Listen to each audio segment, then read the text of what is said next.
Welcome in, everybody, to Fantasy Pros. This is the Fantasy Football Podcast. It is me, Joey P, Joe P. Zapia, and today it's more ranks. We're talking about the wide receivers, though. We're going to get into the action here with Pat Fitzmaurice and, of course, our good friend Mick Chialella over from Fantrax. We're going to break down all the wide receivers, what you need to know this week at Week 14, because it's brutal out there. It's dark times. Nobody's got any players left this Week 14. Nobody's healthy. We're trying to piece together lineups, and it's more important than ever to look at the rankings and try to figure out how we're going to go through these. And Mick, I want to hit you up real quick here right at the top of the show. Obviously, with some of the quarterback injuries we've had too recently, especially in San Francisco, how are we adjusting in our minds what we're going to do with guys like Deebo, guys like Ayuk, even George Kittle to a certain extent too, now that Jimmy Garoppolo is not under center for the foreseeable future for the 49ers?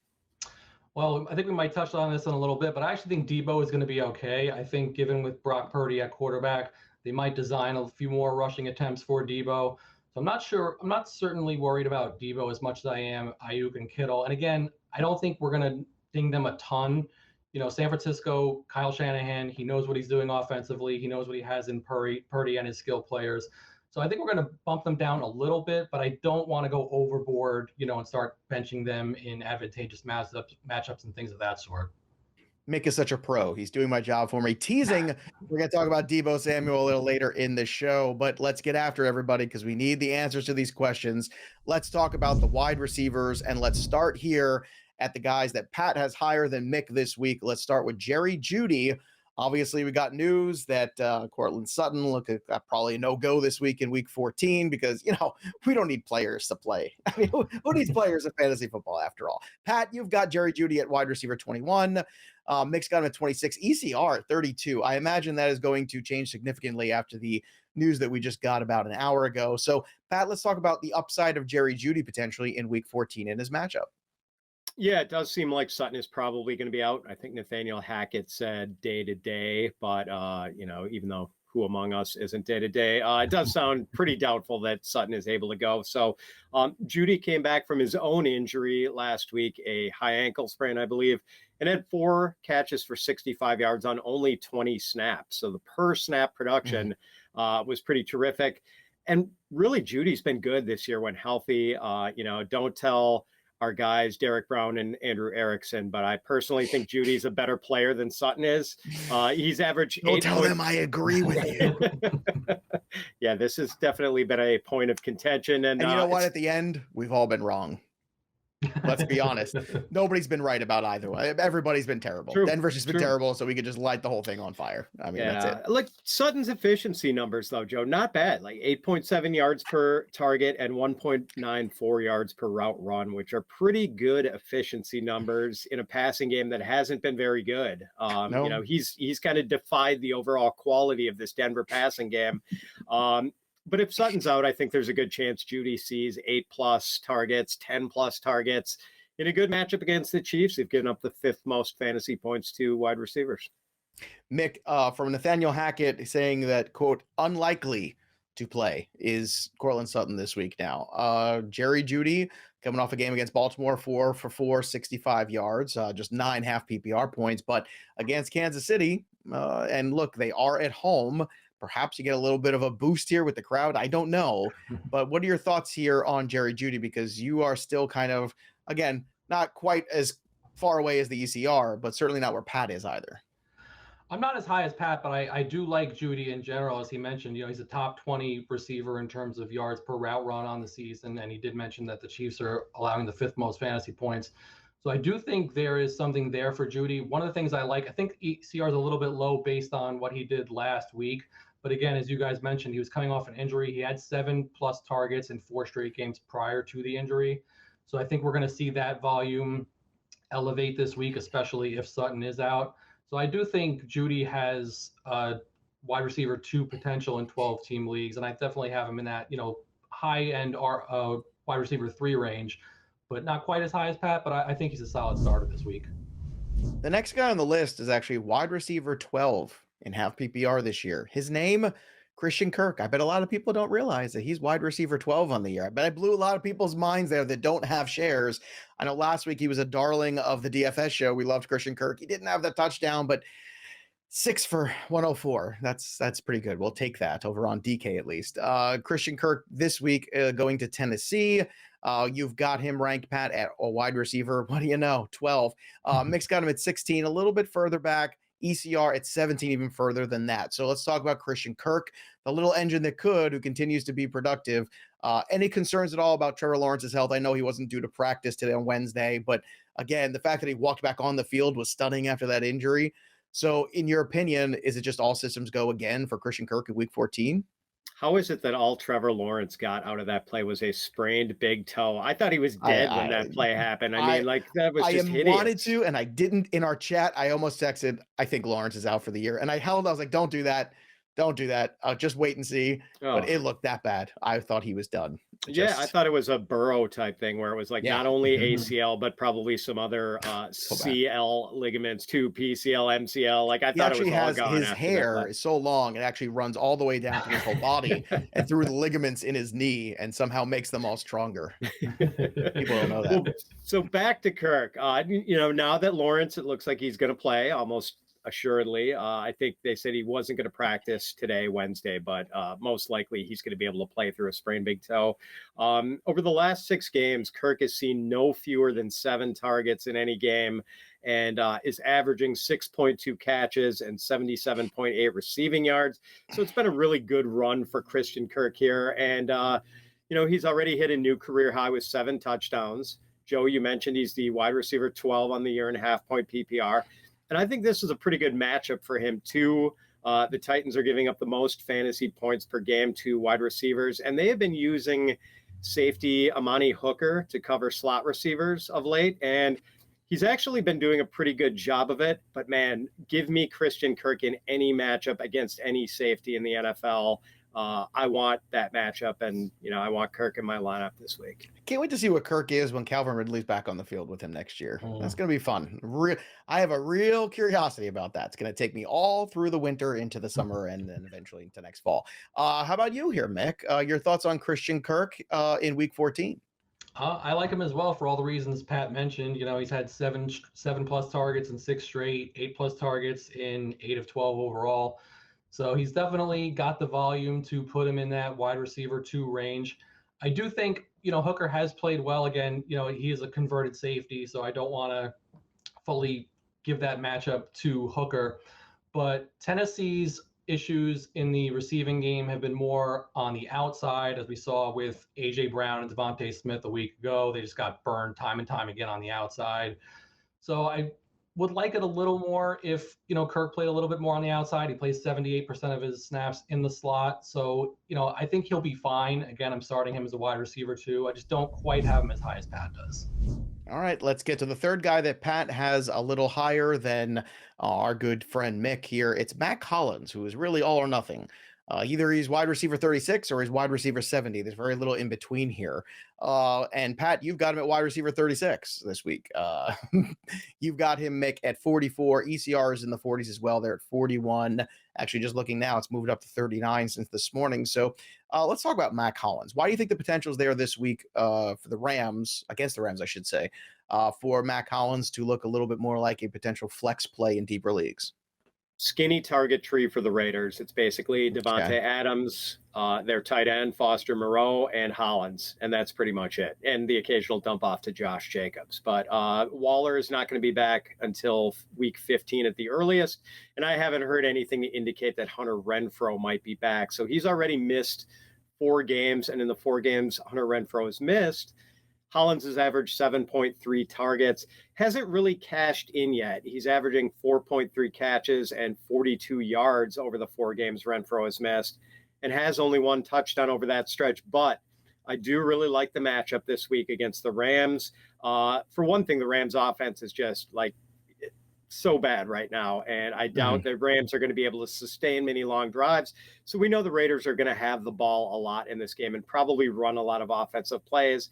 And I think Hollins is going to probably run most of his routes against Darian Kendrick, a 6th-round rookie who, while PFF has graded 119 cornerbacks, and Kendrick is the 111th graded cornerback, he is giving up 1.85 yards and 0.35 fantasy points per route run into his coverage. Those are really bad numbers. And, I think Hollins is just kind of a sneaky good start here in a 6-team bye week. Buying anything that Pat's selling here when it comes to Mack Hollins? To some extent. So I was going to mention the individual matchups as well, because Hollins plays on the outside 86% of the time.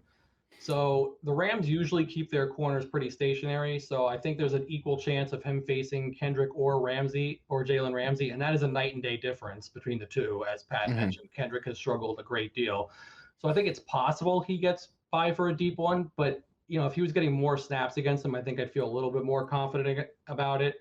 But, Hollins on the season only has one game of over 66 yards. He has not been a top 30 fantasy wideout unless he scores a touchdown. So to me, he's a touchdown dependent option. And if he's facing Ramsey on a fair amount of snaps, I don't necessarily think he's going to get into the end zone this week. Okay, let's flip the script here before we do and look at the guys that Mick likes more than Pat this week. Don't forget, everybody, we all know some of your teams haven't worked out. It's happened. Whether it be, the injuries, whether it be just some picks or, too much Cortland Sutton like Andrew Erickson has, whatever it is, we know some of them have gone awry, but you don't want to be that person, that guy or that girl who doesn't set their lineup and take care of their business. And Autopilot can help you do that without any problem. So it's one of the amazing tools over at fantasypros.com/myplaybook. You can go ahead and get that. It's a premium feature though. And what Autopilot does, it sets all your lineups and makes the suggested changes for you. It swaps inactive players. So that way you're being responsible. You're being a good owner in your fantasy league and manager without having to necessarily do anything, because let's face it, your playoff hopes and dreams have come crashing down. In some leagues, we all have those teams and you do too. So go check it out. And remember, if you want to go premium, fantasypros.com/offers, that's the way to do it. Go there, fantasypros.com/offers, make a small deposit, one of our partner sites, and you get 6 free months of our premium product. And you can use the autopilot feature, not to mention all the other great features too that we have for those teams that are still alive and fighting for championships, the waiver assistant, and a whole lot more. So either way, the tools will help you out. fantasypros.com/myplaybook, or just download the app like all the kids like the apps. Let's get to the next one here. We're going to talk about Deebo Samuel. We teased it. Let's do it. Go ahead now, Mick. Wide receiver 17, you've got him. Pat's at 28. ECR's at 24. They can't seem to decide. Bring ECR over to your side.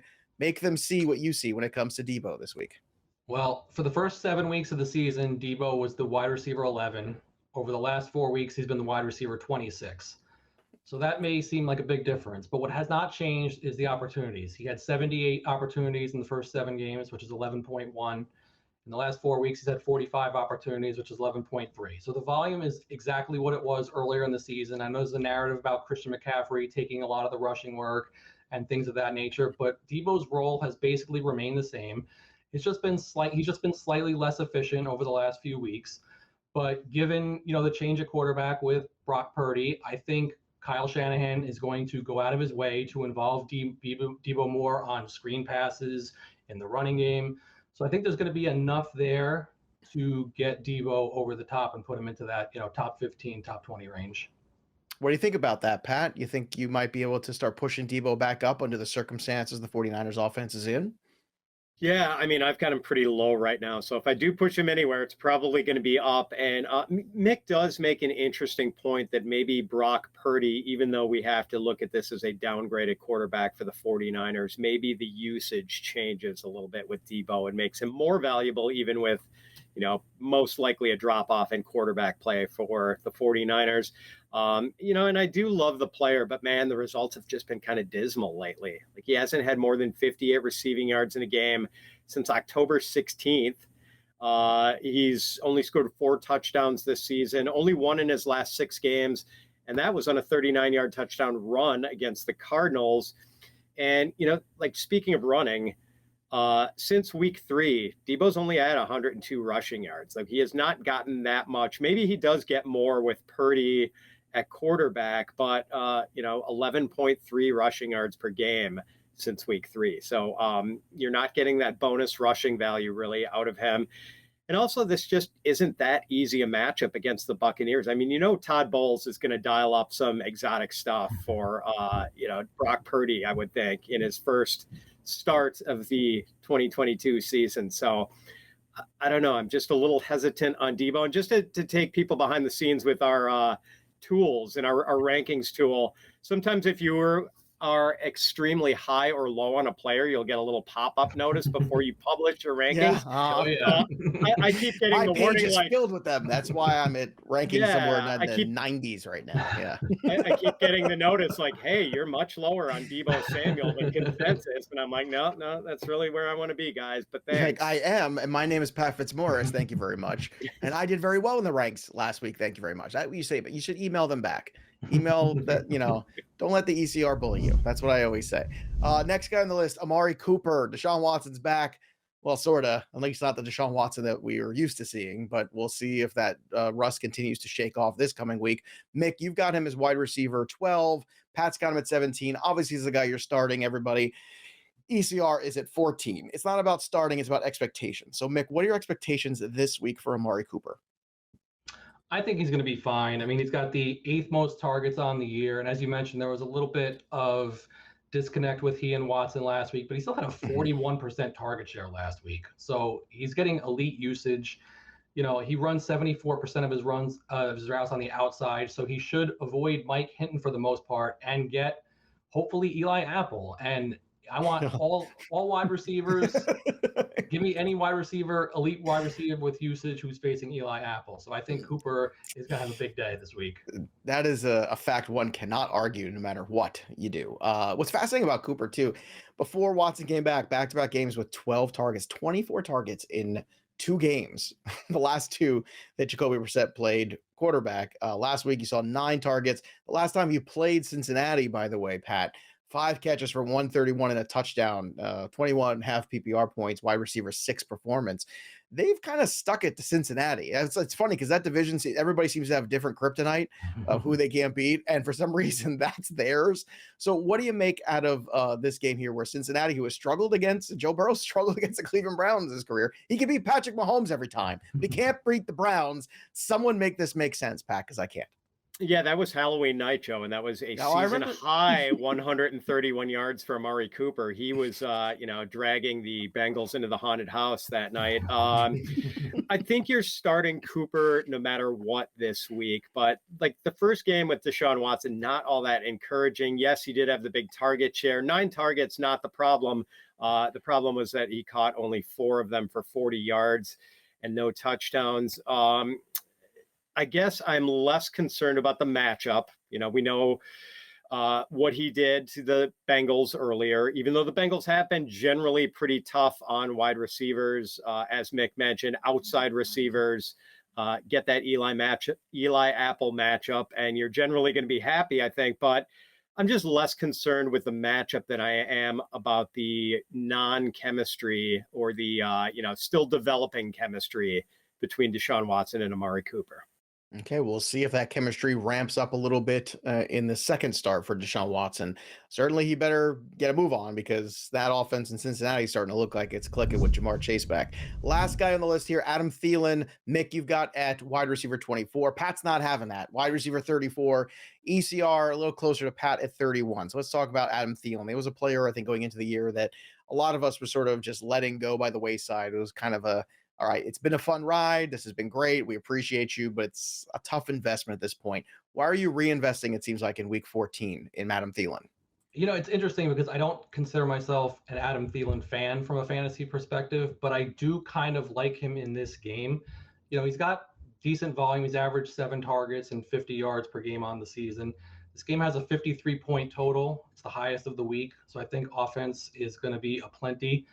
And, Andrew Erickson actually mentioned this earlier, but Detroit has actually been very good against the run over the past, 6 to 8 weeks. They've allowed the second fewest fantasy points to opposing running backs since week 6.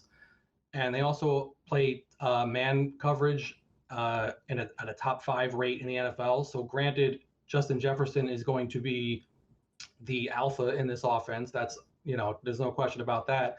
But I do think they're going to give enough attention defensively to Jefferson for Thielen to kind of catch some underneath passes. And I think he's going to do enough in this game to put him in that, low wide receiver 2, high wide receiver 3 range. All right, Pat, your thoughts here about Adam Thielen and maybe why you're seeing things a little differently than Mick. You said a lot of us left him by the wayside in draft season, Joe, and I was one of those people, and I'm pretty glad because I don't know how you decide when to start this guy in a managed league. Like, you're always hoping for the touchdown with Adam Thielen, like that he's going to bail you out with that. But after scoring 14 touchdowns in 2020 and 10 in 2021, he only has 3 this year. He's on pace for an 870-yard season. He hasn't had more than 72 receiving yards in a game all season. The efficiency numbers have been spiraling downward in recent years, and we're seeing that continue to happen. 10.4 yards per catch, a career low, 7.0 yards per target, a career low. I'll concede that the matchup is a good one. And in an earlier meeting against the Lions in week 3, he had 6 catches for 61 yards and a touchdown. But like, I wouldn't be excited about putting Thielen into my lineup if I were in a must-win spot in week 14. If I had Thielen on any of my rosters, which I don't. So I have one, but it was a desperation move. But here we are. I hope for my sake that Mick is right this week. Just putting that out there. Let's get to the rankings throwdown where I pick a wide receiver now that I am higher on than the ECR, and Pat Fitzmaurice tells me why I'm wrong. It is Garrett Wilson this week for me. I've got him as wide receiver 10 this week. You know why? Because I believe in Mick Gialella's Jets. That's right. I'm saying it. Let's go. All the Mike White. Look, anybody besides Zach Wilson was my motto going into this year for the Jets. Just anybody but. Garrett Wilson, over the last 2 weeks, he's wide receiver 3 in half-point PPR. The only people who have more points than Garrett Wilson in the last 2 weeks are Devontae Adams and Amon-Ra St. Brown. Not enough respect is happening for Garrett Wilson. ECR's got him at 18. To me, that is unforgivable, Pat. Pat, what do you have to say about this? I'm 8 spots higher than ECR and Garrett Wilson. Where are you on Garrett Wilson? Am I right or am I wrong? I'm halfway between you and ECR, Joe. I've got him at So wide receiver right. 14. You're half right. But or half wrong, depending on how you look at the top. Yeah. How funny is it, though, that they were hiding Zach Wilson so much? And like with Mike White, you know, last week he throws 57 passes early in the season. 57 passes. Joe Flacco was throwing it around 50 plus times a game early in the year. As long as it's not Zach Wilson, they're happy taking the handcuffs off their quarterback and letting him go to town. So yes, you're playing Garrett Wilson. Can I ask you guys a question about 2023 involving Garrett Wilson? I want to see how you guys answer this. Who would you rather have for 2023, Garrett Wilson or Christian Watson? Ooh, great question. Mick, you're the Jets fan. I'll let you kick that off first. You're the guest. I think I'd rather have Wilson. I think there's uncertainty at quarterback in both situations going into next year, but I think Wilson is higher than Watson a little bit. Well, just for clarity too, Christian Watson is the 4th wide receiver on the list in the last 2 weeks, besides Garrett Wilson right behind him. You know, I'm going to say Garrett Wilson just because I think I feel where the Jet situation is headed, and I don't know where the Packer situation is headed, but it's real close. I mean, Watson's starting to really get it too, and he's that special breakaway talent. Different kind of wide receivers, though. You know, very different stylistically. So I think that also has to. Is it wrong to say in the half or in a standard I'd rather have Watson, and then in a full PPR I want Garrett Wilson because I just think he can handle the workload? Yeah, I can see that. The sure hands, the better guy that I think you just pepper him with targets all day. Meanwhile, the other guy needs to touch the ball one time to have this amazing performance. I think that's the difference, I think, between the two. That's probably it, that Wilson gets more receptions next year, but Watson is maybe the guy who averages 17 or 18 yards per catch. Watson might have more points because of the touchdowns. Right. Yeah. But, you know, it's a great question. It's one of the fun debates we're going to have January, February, March during the so-called slow months, kicking around topics like that. Tell me more about these slow months. I want to hear about these slow months you talk about. All right, let's get to more questions from you, though, our listener mailbag. So obviously in our Discord, fantasypros.com/chat, again, free to join. Join it. What are you waiting for? It's a great place, great fantasy football community. Meet a lot of other lunatics just like yourself and hang out and talk football with us. And I mean us, me, Pat, Debro, Erickson, all of us. The gang's all here. And of course, if you're premium, you get access to all of the stages, AMAs, and a lot more stuff, including the touchdown call contest too. This one was from Palix, Hollywood Brown or Mike Evans in the PPR this week. Mick, who would you rather be starting this week, Mike Evans or Hollywood Brown? I have Mike Evans slightly higher. I know he has not performed up to his usual standards the last few weeks, but the volume is still there. He's had 9+ targets in 4 out of 6 games. With Hollywood, we still haven't seen a ton of he and DeAndre Hopkins together at the same time. Brown had 6 catches for 46 yards on 8 targets last game. But with Hopkins and James Conner in the running game, they have 2 guys they're going to feed the ball to a ton. I just don't know if Hollywood is going to get enough touches to surpass what Evans should be able to do. Even in a tough matchup against San Francisco, I think I prefer Evans. Your thoughts here, Fitz. Who would you prefer this week? Yeah, Mick framed it pretty well. I've got Evans slightly ahead, and even though he's gone 8 straight games without a touchdown, that's got to be the longest streak of his career, right? I know he had a 3-touchdown season like early in his career, but 8 straight games, that's just nuts. But Hollywood Brown, we don't know how the target distribution is going to work out. I have a feeling that we're still going to see DeAndre Hopkins getting 10+ targets every week. Hollywood doesn't necessarily need to get a ton of targets to make his bones because of his big playability. But what do the Patriots like to do? They like to take away that deep ball and not let you go over the top on them. So not a great matchup for Hollywood. I'm sticking with Evans here.